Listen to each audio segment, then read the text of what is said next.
Hey everyone, welcome back. And if it's your first time, then just plain welcome. If you sucked at your job for 45 years, do you think anyone would defend you? You know, your family, coworkers, anybody? Well, they would if you were the Department of Education, because that's exactly where we are today. Back in 1980, the Department of Education first kind of popped off, right? It was created by Jimmy Carter. It was a thing. It was considered essential. Our American test scores were not good, and we needed to do something about it. And Democrats always figure the answer to everything is more government. But the days for the Department of Education might be getting a little numbered. You see, news reports surfaced earlier today that Donald Trump was considering an executive order completely abolishing the Department of Education. That's right, he wants to abolish it with a stroke of the pen. The problem is, can he? Well, first, let's talk about why this might be a good thing if he does. First, let's keep in mind the Department of Education was created to improve American test scores. In 45 years, test scores have, at best, been stagnant. There have been momentary trends up and then trends down, and for the most part, we're talking about minuscule differences in test scores from 1980 to today. It's actually really freaking pathetic. When I say they suck at their job, they have actually accomplished nothing. Absolutely nothing. It's really impressive how much they have managed to not do, especially when you consider how big a budget the Department of Education has and how it's generally been very uncontroversial to increase funding for the Department of Education. But the Department of Education has another little problem. And that's some people think that it's been used to advance ideas like critical race theory. Tax dollars go out, they go to states, and they always come with strings. It's not, oh yeah, you have this percentage of the population under the age of 18, so we're going to give you X amount of money, that's it. No. All the money goes to schools with strings attached. And some of those strings do involve various things, like you need to use this money to hire, I don't know, whatever. There's always strings attached, which means the money is not being utilized how the states may need it. It's coming in how the government says it should come. And that creates a situation where it can be used to indoctrinate people. And this becomes a problem when you think about the fact that so many bureaucrats, so many of the career bureaucrats who run the day-to-day operations at someplace like the Department of Education, they're dyed-in-the-wool leftists. That's what they are. Another way to put it, it's the reason we're seeing USAID shut down. We're seeing FBI trying to hide the identities of those who were involved in the January 6th prosecutions and the Trump witch hunt. It's the reason you're seeing a lot of people freaking out in different departments because they are not fans of Donald Trump, which is fine. They don't have to be fans of him, but they're outright hostile to him and they don't want to do what he says, regardless of what it is. They're just gonna try to hamstring him every chance they get, like they did between 2016 and 2020. Well, technically 2017 and 2021, but you know what I mean. But can Trump actually abolish the Department of Education? That's the big question, can he?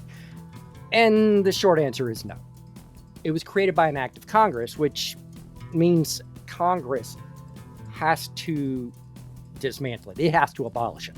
But something Trump can do that's really kind of interesting is, as long as the Department of Education does what Congress tells it to do, i.e., if they say, you are going to fund the Pell Grant, as long as there's enough of a department to fund the Pell Grant, right, to do, things like that, as long as that's in place, or as long as enough of the Department of Education's in place to do that, there doesn't have to be anyone else.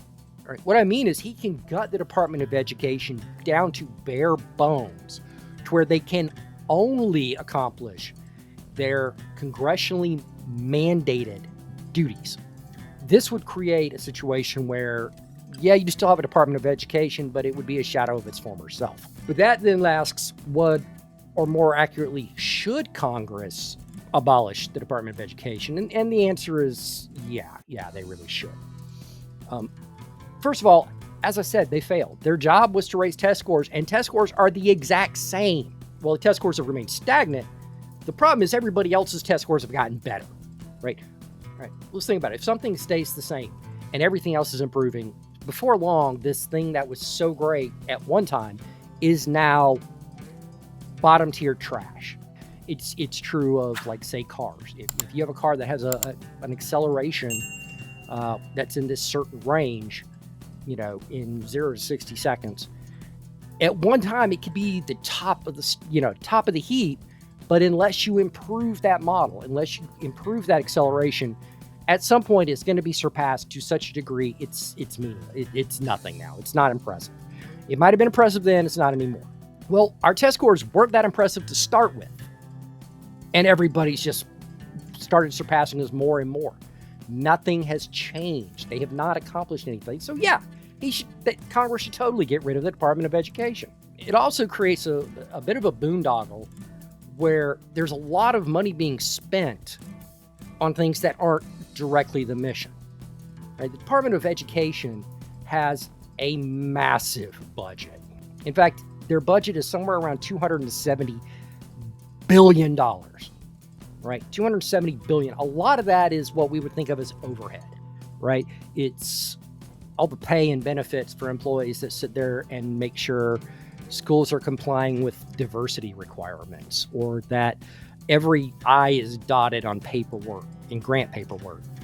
There's just a lot of people there doing this work, and they're not directly benefiting students.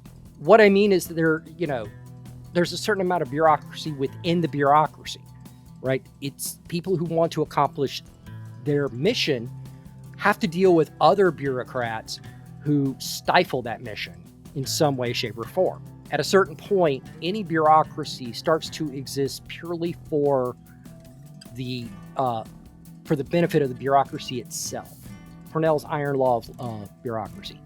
At the end of the day, this creates a problem, and that means billions are being spent on nothing for all practical purposes. They're not benefiting test scores. They're not benefiting education. They're benefiting the mere existence of the bureaucracy itself. And this is in every federal department. I don't care which one you're talking about. All of them have this. This is also state level, local level, everything. Plus, as I've noted, a lot of that money just goes to the states, where the states get to use it in different ways. And a lot of opponents are talking about how getting rid of the Department of Education would hurt these educational efforts. But federal tax dollars only account for, on average, about 13% of state education budgets. And yet, the compliance probably eats up a good chunk of that 13%. What I mean is the administrators that have to be hired, that their sole role is to make sure they are complying with federal guidelines to keep getting this money, eat up a huge chunk of education dollars. In fact, if you look at class sizes and teachers, class sizes in relation to teachers, those have actually gotten a little bit better, which means you've gotten a few more teachers hired on a per capita basis per student. But administrators have skyrocketed over the last 45 years. And a lot of that is because of these federal funding requirements. Plus, let's be real. If the Department of Education went away today, the things Congress has said the Department of Education should do don't vanish. Necessarily, anyways. It's sure Congress could say we're also going to abolish all these programs. But more realistically, what happens is these programs start getting rolled into someone else. If I remember right, the Department of Education was basically spun out of Health and Human Services. So you just take this and you plug those essential functions back in. You don't need a special department, especially when that department's not accomplishing anything. But I want to know what you think. Am I wrong here? Is the Department of Education something we should consider reforming before abolishing? Or should it be nuked from orbit, because that's the only way to be sure? Tell me what you think down in the comments below. While you're there, hit the like button, hit subscribe, hit that notification bell, all that jazz. As you may notice, this is a small channel. I need all the help I can get, and I'd be greatly appreciated. If you do all that, then you are clearly a person of discerning taste, uh, and incredibly good looking while we're talking about it. Let's just be fair, guys. But on that note, I'm going to wrap it up here, and I will talk to you all next time.